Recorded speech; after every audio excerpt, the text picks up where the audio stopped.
안녕하세요. 오늘도 함께 묵상하게 나온 여러분을 예수님의 이름으로 사랑하고 축복합니다. 네, 명절을 잘 보내고 다시 묵상도 시작하게 됩니다. 다시 시작하는 한 주가 힘들 수 있지만 또 말씀으로 힘내시길 바라면서 자, 기도로 묵상 시작하겠습니다. 사랑하는 하나님, 오늘 저희가 함께 묵상을 시작합니다. 우리의 힘이 아니라 성령 하나님이 주시는 조명과 지혜로 그 말씀을 잘 깨달을 수 있도록 도와주시고 삶으로 살아내려 할 때도 성령님이 주시는 힘으로 할 수 있도록 도와주세요. 감사하신 예수님 이름으로 기도드렸습니다. 아멘. 네, 오늘은 분향의 유혹이라는 제목으로 역대하 26장 1절에서 23절까지 말씀 함께 묵상하겠습니다. 오늘 본문이 길기 때문에 새 번역과 메시지 성경 두 버전으로 말씀 듣겠습니다. 새 번역입니다. 유다의 온 백성은 우시야를 왕으로 삼아 그의 아버지 아마샤의 뒤를 잇게 하였다. 그가 왕이 되었을 때에 그는 16살이었다. 아마샤 왕이 죽은 뒤에 우시야는 엘랏을 재건하여 유다에 귀속시켰다. 우시야가 왕이 되었을 때에 그는 16살이었다. 그는 예루살렘에서 52해 동안 다스렸다. 그의 어머니 요골리아는 예루살렘 태생이다. 그는 자기 아버지 아마샤가 한 모든 일을 본받아서 주님께서 보시기에 올바른 일을 하였다. 그의 곁에는 하나님을 경외하도록 가르쳐주는 스가랴가 있었는데 스가랴가 살아있는 동안 우시야는 하나님의 뜻을 찾았다. 그가 주님의 뜻을 찾는 동안은 하나님께서 그가 하는 일마다 잘 되게 하여 주셨다. 우시야가 전쟁을 일으켜 블레셋과 싸우고 가드성과 야브네 성과 아수돗 성의 성벽들을 헐고 아수돗 땅과 블레셋 지역 안에 성읍들을 세웠다. 그는 하나님의 도움을 받아서 블레셋 사람과 구르바알에 사는 아라비아 사람과 마온 사람을 쳤다. 암몬 사람이 우시야에게 조공을 바쳤다. 우시야가 매우 강하게 되었으므로 그의 이름이 저 멀리 이집트 땅에까지 퍼졌다. 우시야는 예루살렘의 성 모퉁이 문과 골짜기 문과 성구비 이 세 곳에 망대를 세우고 그곳을 요새로 만들었다. 그에게는 기르는 가축이 많았다. 언덕지대와 평지에는 농부들을 배치시켰고 산간지방에는 포도원을 가꾸는 농부도 두었다. 그는 농사를 좋아하여서 벌판에도 곳곳에 망대를 세우고 여러 곳에 물 웅덩이도 팠다.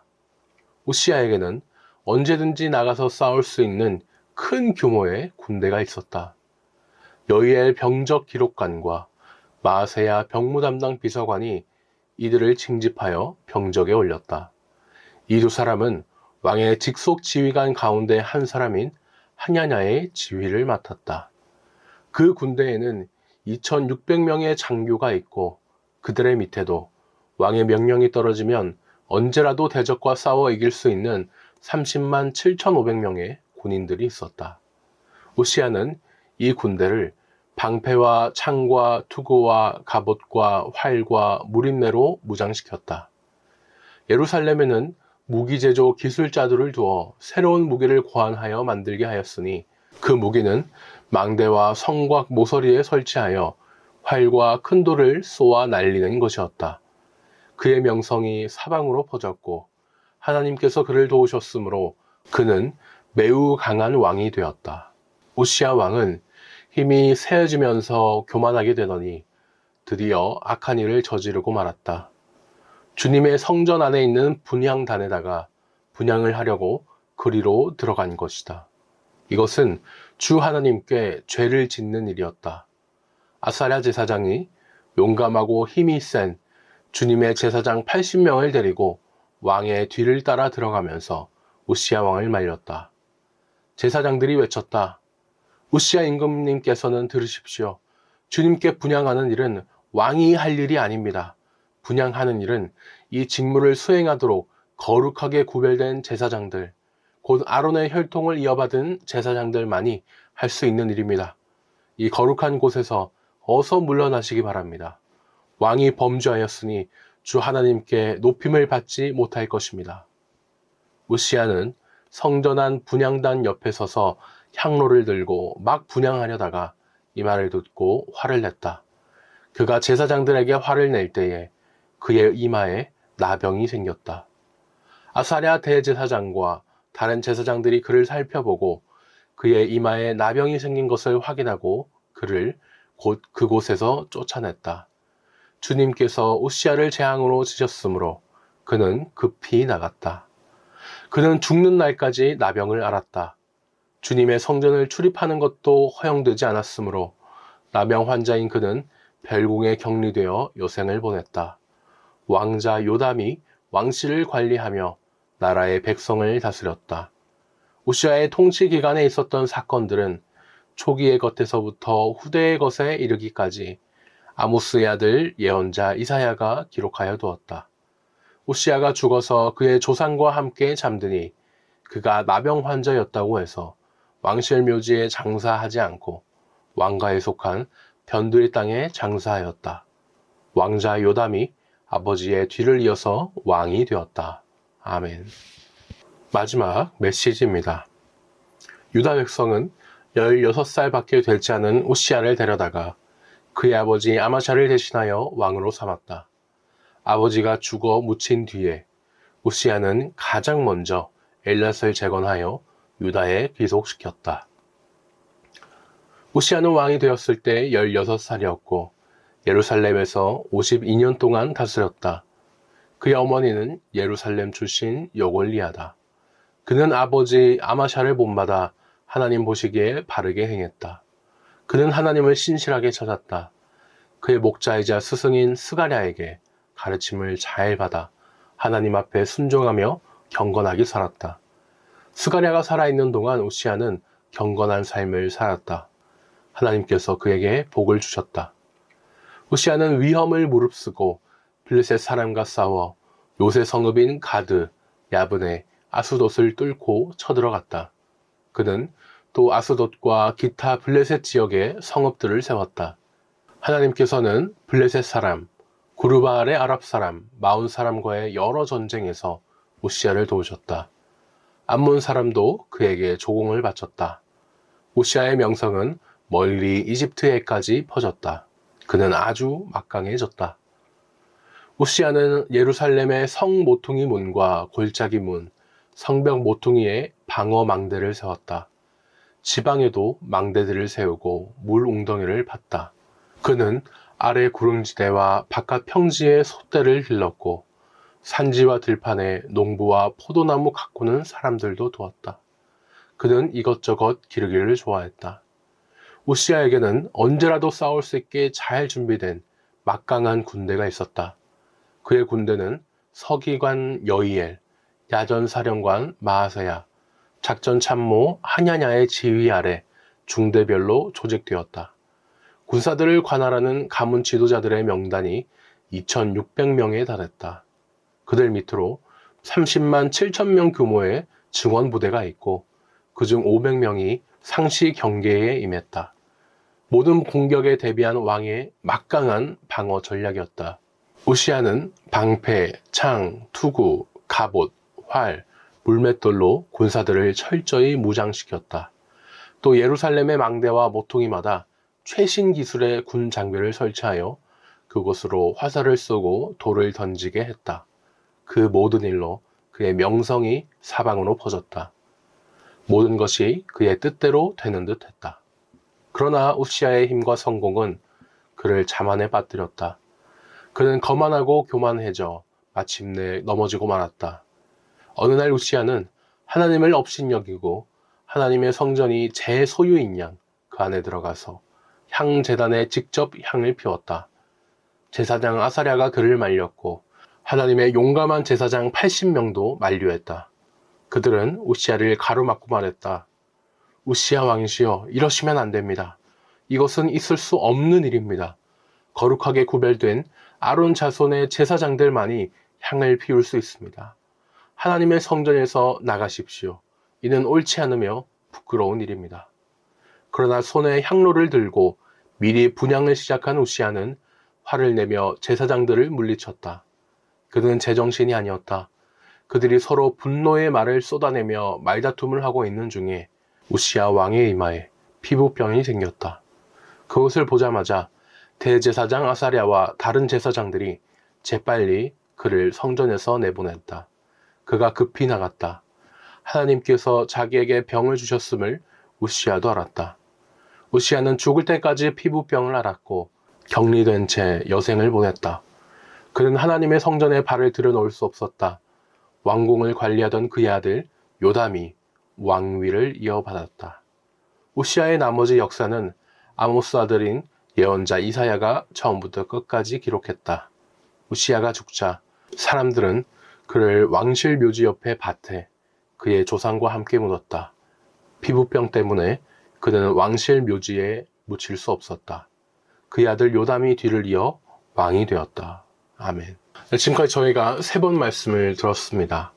오늘 말씀의 우시야는 열왕기에서는 아사랴라는 이름으로 불리는 왕입니다.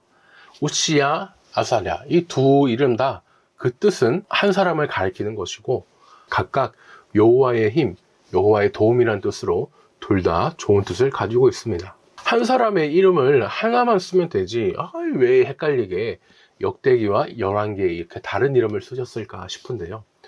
우리는 성경이 하나님의 영감으로 쓰여졌다고 고백하기 때문에 오류가 있을 수가 없죠. 분명히 하나님의 의도가 있다고 믿습니다.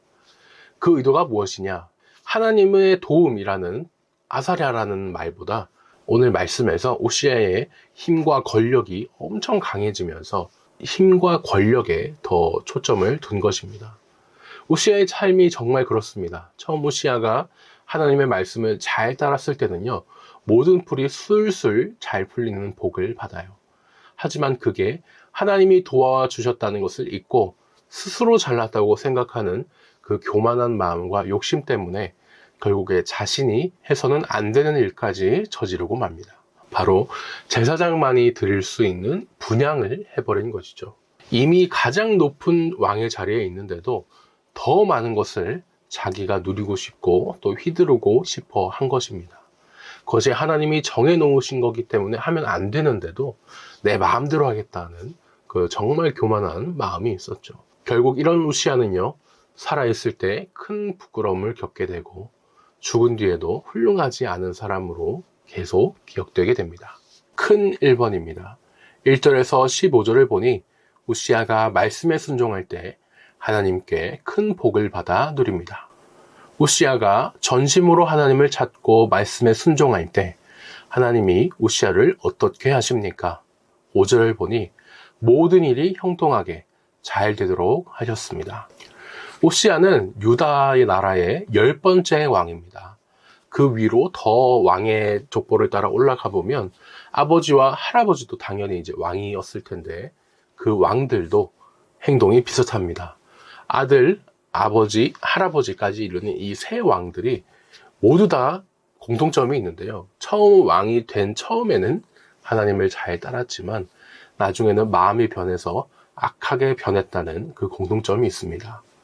우리 삶에도요, 이 마지막 끝이 참 중요합니다. 처음 잘 믿었다가 악하게 돼서 구원에 이르지 못하는 것보다는 처음에는 악할 수 있었지만 후에 예수님을 믿고 또 변하는 그것이 얼마나 또 복인가 저희가 느끼게 되죠. 오늘 말씀에서 우시야 왕은요, 아직 하나님을 그래도 잘 믿고 있습니다. 스가랴라는 훌륭한 선지자를 선생님으로 둔 덕분이었습니다. 오늘 말씀의 스가랴는 성경 스가랴를 쓴 스가랴와는 동명이인입니다. 그리고 24장에 나왔던 여호야다 제사장의 아들 스가랴와도 또 다른 사람입니다. 스가랴는 이름이 정말 많이 쓰였습니다. 2번입니다. 하나님이 우시야에게 주신 복은 구체적으로 무엇입니까? 6절에서 10절을 보니 유다가 전쟁에서 이기고 이웃 나라로부터 조공을 받습니다. 성문을 건축하고 망대를 세우며 목축과 농사가 잘 되게 해주셨습니다. 우시야 왕이 하나님의 말씀을 잘 들을 때는요, 하나님께서 정말 다양한 복을 주십니다. 하는 일이 다 잘 되고 여러 가지 일이 다 잘 풀렸다고 하겠죠. 블레셋과 전쟁을 해도 이기고요, 주변에 있던 암몬 사람들은 우시야 왕에게 조공도 바칩니다. 여호와의 힘이라는 그 우시야 그 이름 뜻대로 우시야 왕이 강하다는 소문도 아주 멀리 이집트 변방에까지 퍼지게 됩니다. 땅끝까지 소문이 퍼지는 셈이에요. 우시아는 이제 또 수도 예루살렘 근처에 높은 망대를 세워서 나라를 튼튼하게 지킬 수도 있었습니다. 넓은 들판에도 망대를 세우고 물을 모아두는 웅덩이를 파서 동물들도 잘 돌보고 농사도 잘 되게 했어요. 역대기 대부분의 왕들이 그랬던 것처럼 하나님께서 우시아 왕 때도 하나님 말씀대로만 살면 만사 형통하게 그렇게 해주셨습니다. 나눔 1번입니다. 하나님을 철저히 의지하고 그 말씀에 순종할 때 하나님이 다양한 방식으로 복을 주시고 형통하게 해주시죠. 우리 삶 속에서 하나님 말씀에 순종함으로 받은 복이 있었다면 무엇이었나 생각해보면 좋겠습니다. 큰 2번입니다. 16절에서 23절을 보니 우시아의 교만이 우시아를 망가뜨립니다. 제사장도 아닌 우시아가 성전에서 분향하러 한 이유는 무엇입니까? 16절을 보니 모든 일이 잘 풀리자 우시아 왕이 교만해졌기 때문이었습니다. 사람이 참으로 간사하고 교만하죠. 모든 일이 잘 되니까 우시아 왕의 마음에 욕심이 생기기 시작합니다. 이미 나라를 다스리고 있는 가장 높은 자리에 있는 왕이었는데 이제는 내가 정치뿐만 아니라 종교에서도 내가 한 자리 하고 싶다. 그 나쁜 마음이 생긴 겁니다. 자신을 신앙적으로 지도해주던 스가랴 선지자도 죽고 우시아는 이제 내가 하나님을 찾는 것이 아니라 사람들이 나를 찾았으면 좋겠다라는 그 욕심을 부린 거죠. 제사장과 선지자도 보니까 내가 레위 지파만 아니다 뿐이지 내가 해도 저것보다는 잘할 수 있을 것 같은데 뭐 별거 아닌 것처럼 보이거든요. 그래서 하나님께 향을 피워드리는 그 예배 순서인 분향을 제사장만 할 수 있는데 성전에 들어가서 제사장을 무시하고 우시아 왕이 직접 하려고 합니다. 겉으로는 하나님을 잘 섬기는 척 했지만 속으로는 내가 제사장보다 더 높은 사람이야. 나는 누구의 말도 들을 필요가 없는 가장 힘센 왕이야. 누가 나한테 뭐라 그래. 이것을 또 뽐내고 싶었던 겁니다. 바벨탑을 쌓았던 그 사람들처럼 하나님은 결국 이렇게 스스로 높아지려 했던 교만한 자를 무너뜨리십니다. 2번입니다. 제사장의 경고를 무시하고 성전에서 분향하러 한 왕에게 어떤 일이 일어납니까? 19절을 보니 우시아의 이마에 나병이 생겼습니다. 나병은 성경에서 자주 등장하는 말이죠. 옛날에는 문둥병이라고 되어 있었는데 한때는 이제 병균을 발견한 그 사람의 이름을 따서 한센병이라고 부르기도 했습니다. 그런데요, 이 성경에서 나병이라고 하면 악성 피부병을 전부 다 통틀어서 가리키는 말입니다. 문둥병, 한센병 같은 이런 한센균에서 나오는 특정 피부병이 아니고요. 곰팡이와 알레르기 반응으로 생기는 피부병까지 모두 다 포함하는 그런 넓은 뜻을 가진 말입니다. 그래서 요즘 성경학자들은 이제 다시 그냥 나병이라고 하거나 악성 피부병 이렇게 부르고 있습니다. 그걸 우리 그렇게 불렀는데 어떡하느냐 걱정 안 하셔도 됩니다. 저희가 학문적인 이런 걸 따져가면서 싸우는 그런 묵상이 아니지 않습니까? 저희는 그것을 막 신경 쓰기보다 성경에서 이 병을 어떤 의미로 썼구나, 왜 쓰셨는지 그것을 더 집중해서 보는 것이 유익하겠죠. 구약에서 이 병에 걸린 사람들은요, 다른 사람들과 함께 살 수 없고 마을 밖에 쫓겨나가서 혼자 지내야만 했습니다.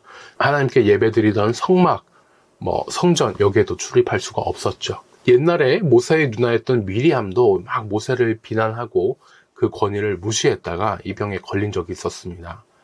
구약에서 나병은 하나님의 그 백성 공동체에서 쫓겨나는 벌이자 심판으로 쓰입니다. 우시아 왕이 지금 그 심판을 받은 것이죠. 그것도 이 병이 누구나 보게끔 막 몸에 있으면 옷으로 감출 수라도 있을 텐데 감출 수 없게끔 이마에 나병이 생깁니다. 하나님께서 세우신 제사장들을 또 하나님이 정하신 그런 법들을 무시하고 그 자리를 욕심내다가 벌을 받은 겁니다. 그냥 우연히 병에 걸린 게 아니죠.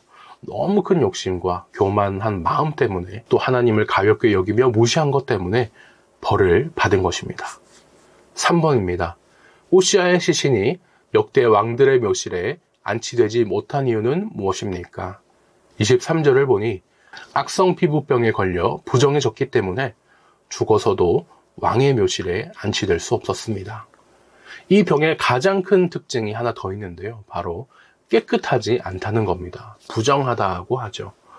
곰팡이나 이런 것 때문에 피부가 감염됐으니 당연히 더럽다고 생각할 수 있겠지만 하나님과의 관계 면에서 또 죄가 있기 때문에 부정했고 그것이 시각적으로 또 바로 보이는 병이었습니다. 이 병이 낫지 않으면요, 그 사람은 계속해서 깨끗하지 않은 사람으로, 부정한 사람으로 남을 수밖에 없어요. 우시야 왕은 이 병이 나았느냐? 아니요. 죽을 때까지 이 병에서 낫지 못했습니다. 그 말은 하나님께서 우시야 왕의 죄를 용서해 주지 않으셨다는 것이고 또 계속 죄인인 상태로, 부정한 상태로 있었다는 것이죠. 우시야 왕은 살아있을 때도 이 부정했기 때문에 다른 사람들과 만나지 못했고요. 율법에 따르면 자신이 가는 곳마다 나는 더러운 사람입니다. 부정하다, 부정하다 이렇게 외치며 걸어야 했습니다. 이 너무나 큰 창피이고 망신이죠. 우시야는 자신의 그 죄 때문에 조상들과 같이 왕의 무덤에도 묻히지 못하게 됩니다. 나눔 2번입니다. 우시야는 정치적으로 힘이 생기자 교만해졌죠. 종교적인 힘까지 원하며 제사장의 역할까지 하려 들었습니다. 교만은 하나님이 정해주신 한계를 넘어서 모든 것을 자기 뜻대로 하려는 태도입니다. 나를 유혹하는 교만은 무엇이고 또 교만의 유혹을 물리치는 방법은 무엇일까? 기도하며 또 생각해보면 좋겠습니다. 마지막 기도 제목 나눔입니다. 나의 삶에 있어서는 하나님 말씀에 순종하며 예수님을 따라서 겸손한 삶을 살게 해달라고 기도해 주시고 우리 교회에 있어서는 교만과 탐욕을 버리고 예수님을 따라 겸손해지게 해달라고 기도해 주시면 좋겠습니다. 네, 오늘 묵상은 여기까지입니다.